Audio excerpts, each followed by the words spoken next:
I will be playing a game here against a 2300 rated, and I will be explaining and also showing you exactly what you need to do to get very good at chess very fast.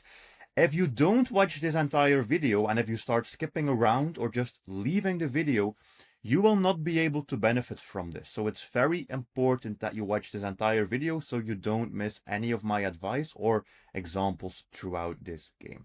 So let's get started. The first thing I want to talk about a little bit is openings. One of the biggest time wasters that I see with a lot of people who want to improve at chess is that they spend so much time studying openings, memorizing openings, switching between different openings. And this is the best way to stay stuck at chess and to just waste all of your time. For me personally, at least, I think the first 10 years of chess, I was really focused on openings. And I memorized so many openings, I switched openings so often, and I have to say that I even forgot about 90% of everything that I learned for openings, which just shows that that's the biggest time waster.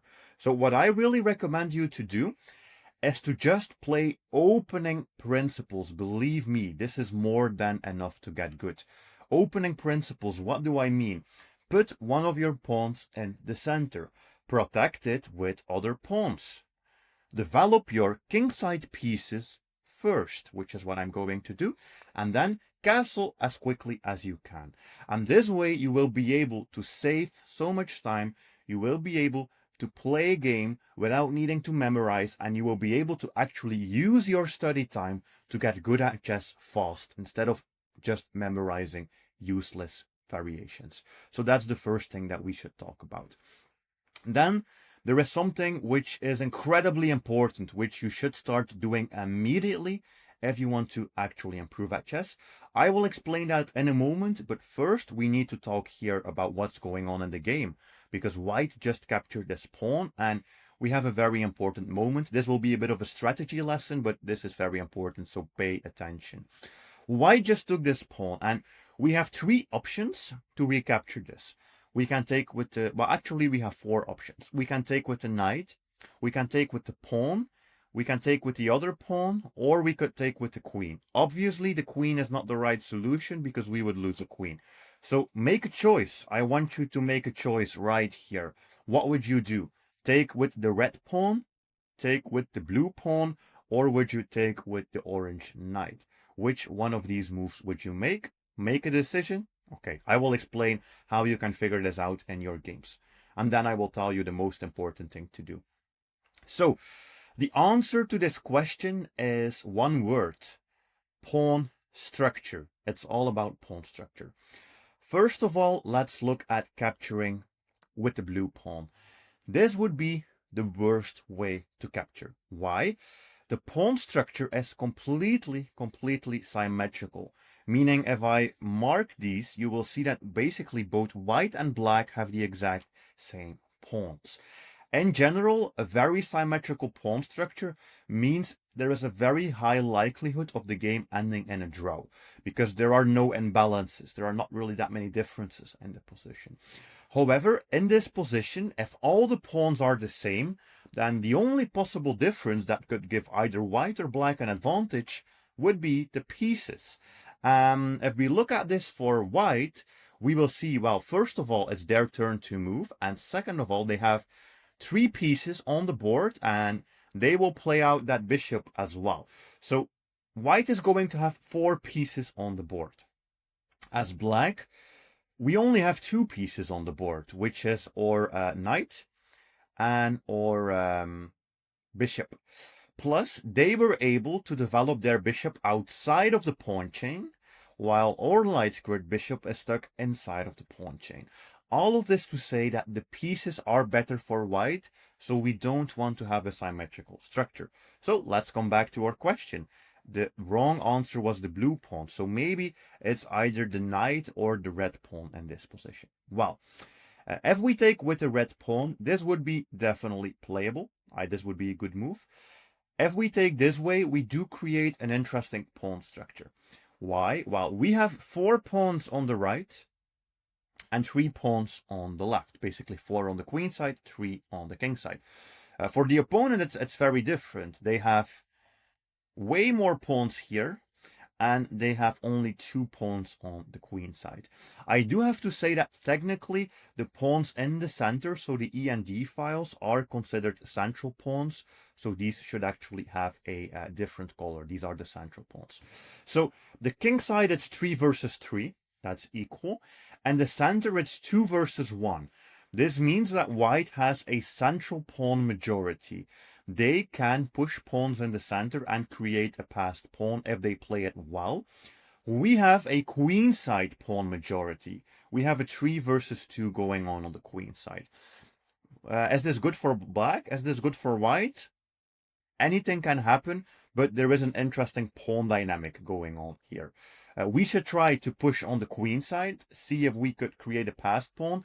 White can either try to open up the center, or they can start a minority attack on the queen side, meaning pushing 2 pawns versus the 3 pawns. So all of this is possible.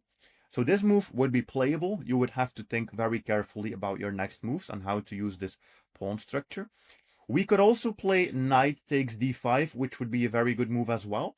This is going to ask our opponent to trade, basically, to trade this bishop, which we can take back.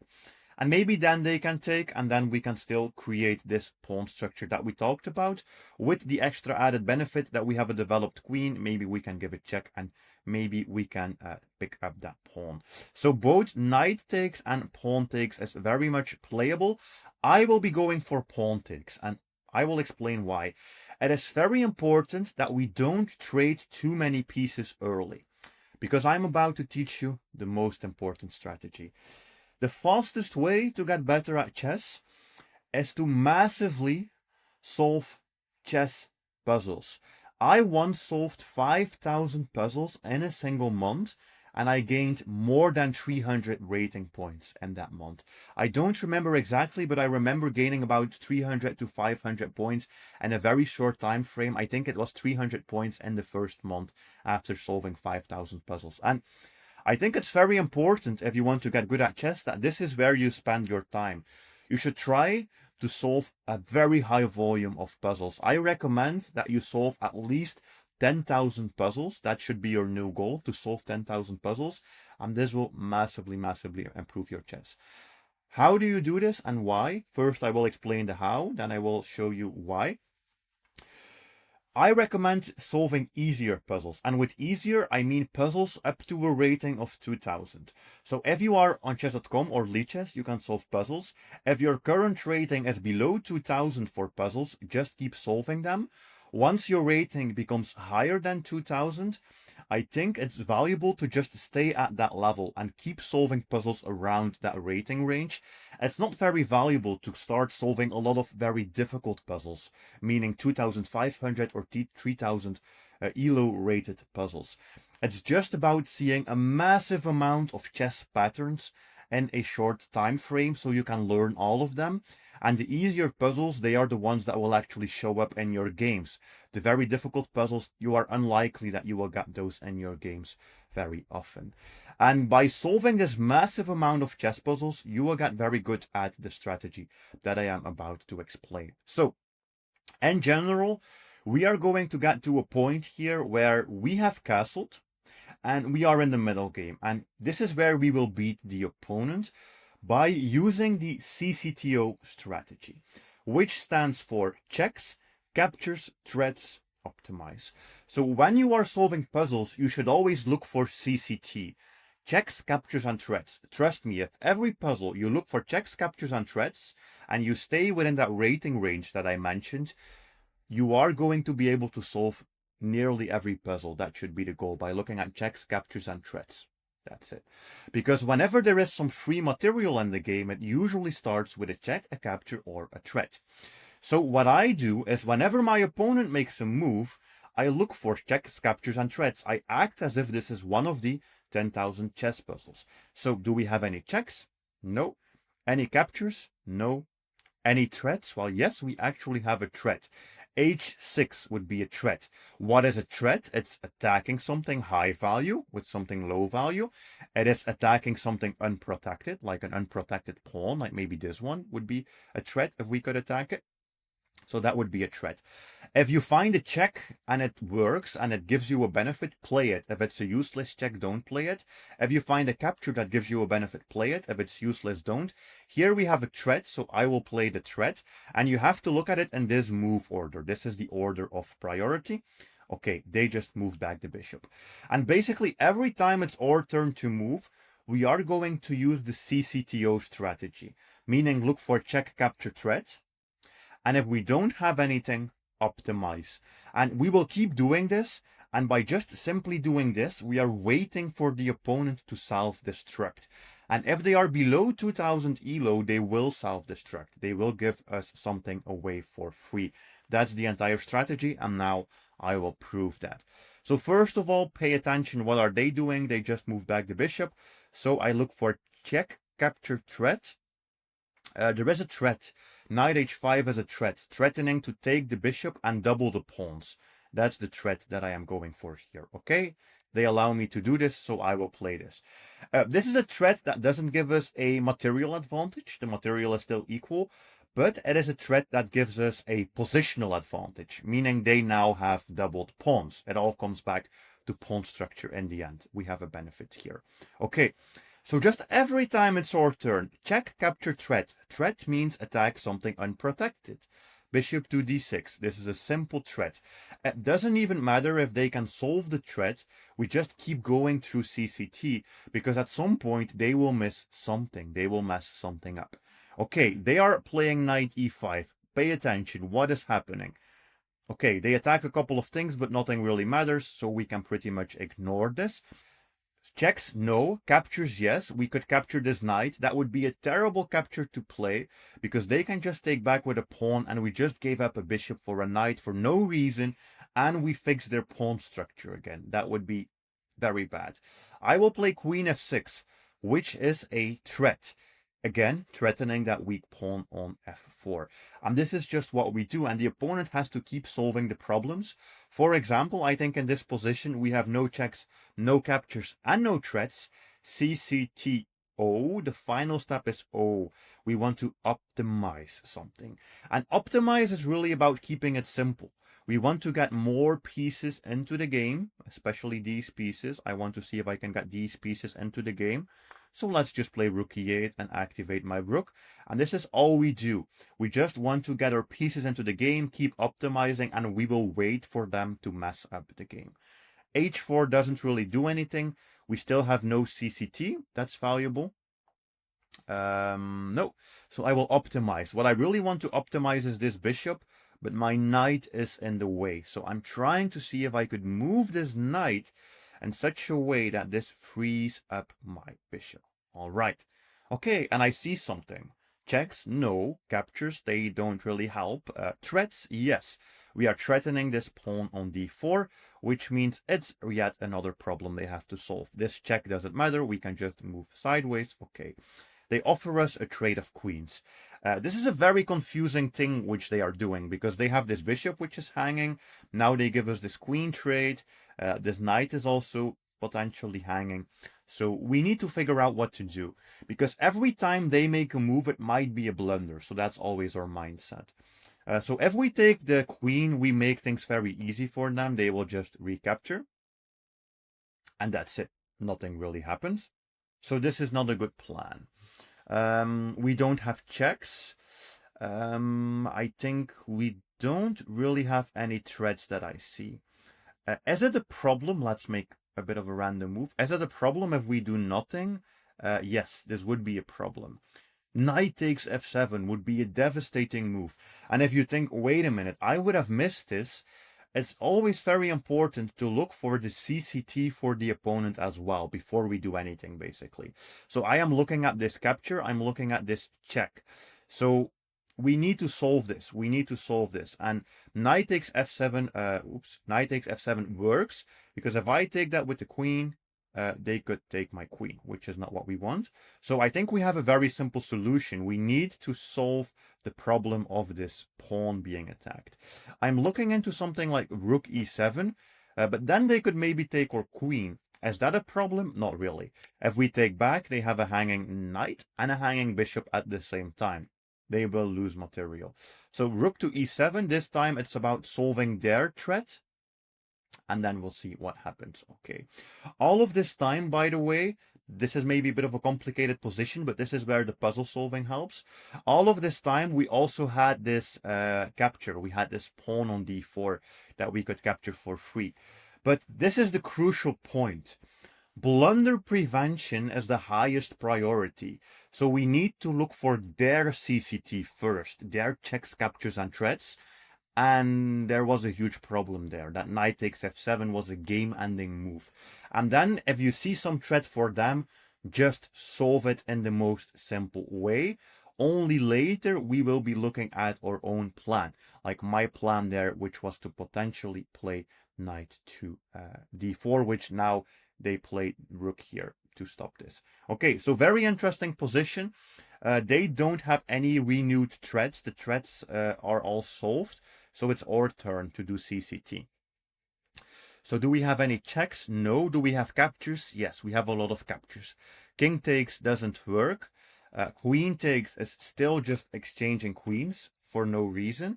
So that's not what we want. Knight takes d4 could be a move. That was the move we had earlier. And actually, I think this is getting even more interesting because knight takes actually comes with a secret attack here, a discovery on the queen. This is a very typical pattern of the discovery attack. It is somewhat complicated because they are going to probably straight the queens, after which we take back, or knight is hanging, but they also have two hanging pieces. Let's say they take the knight, we can take the knight. Now the rook is hanging, the bishop is hanging. So basically, they will always lose material in this variation. If you think, why does he see this so fast? I wouldn't be able to figure this out. I would make a bad move. Well, this is why you need to solve those 10,000 puzzles. So that you recognize these patterns, that you recognize the discovery attack, that you recognize the fork, that you recognize all of these patterns that we could play.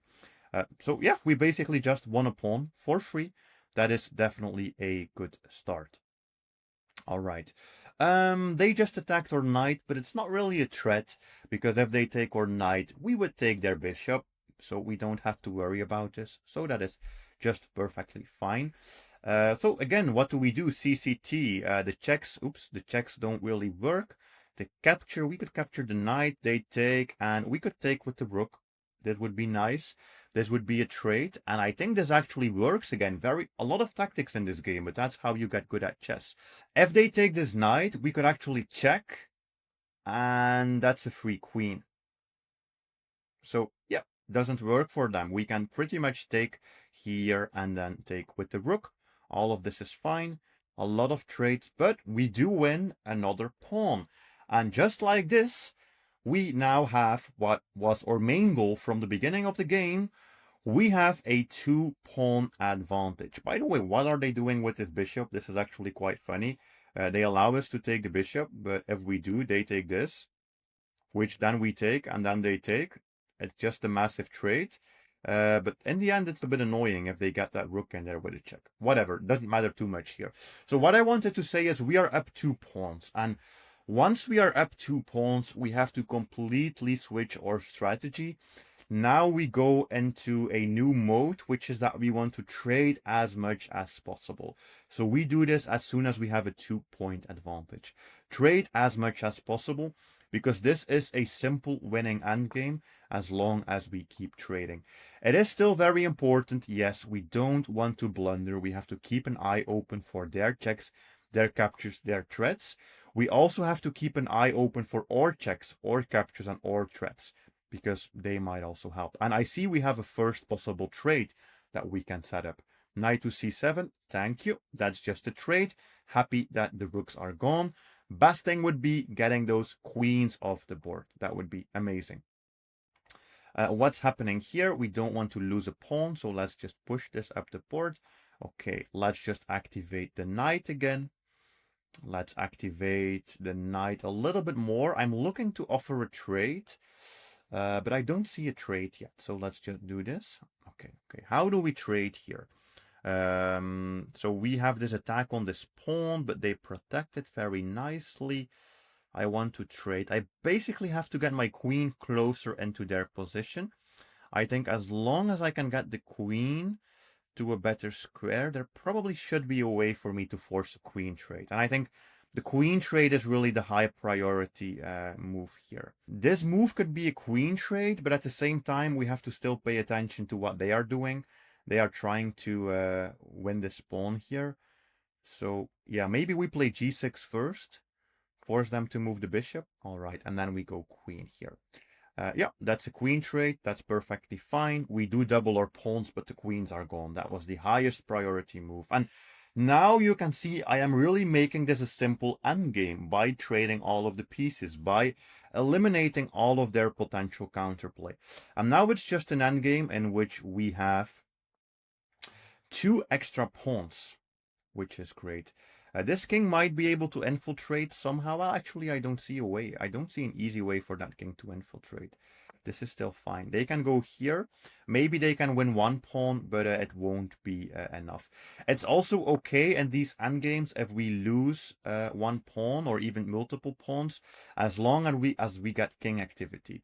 So we could actually give up some of these pawns here just to win these, because eventually we will be able to be the first to promote. We don't even have to really think too much. We can start pushing this.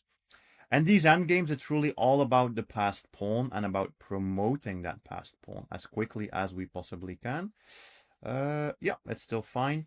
Maybe at one point I might need to try to stop them. We will see.